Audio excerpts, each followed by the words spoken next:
And so out of all of our days of Lent comes the adventure, the spiritual adventure a pilgrim knows as he journeys toward the courts of Christ. And so we say with all our hearts, a good and a high adventurous Lent to you this year. When we realize we cannot live separate from the eternal source that gives us life.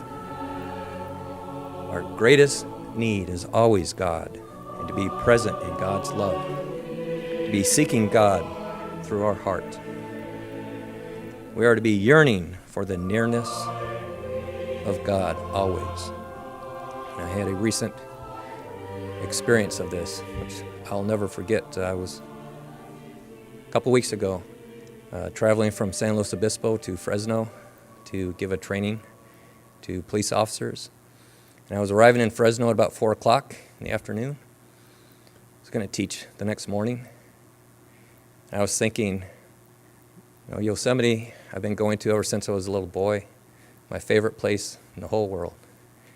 I'm so close, but it's about a 2-hour drive just to get there, and I probably wouldn't even get there by dark.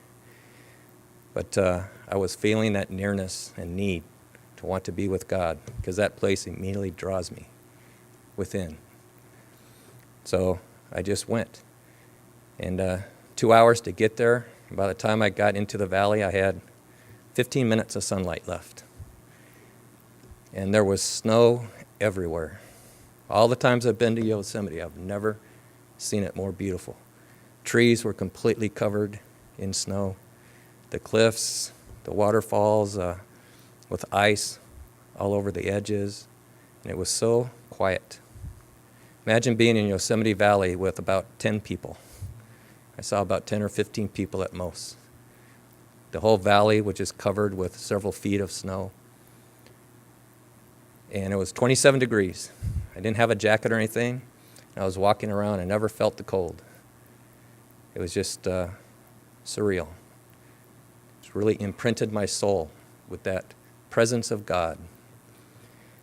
That's how we need to be, and no matter what we're doing, is seeking that nearness, because we can come into that God awareness and presence no matter what we're doing if we're seeking.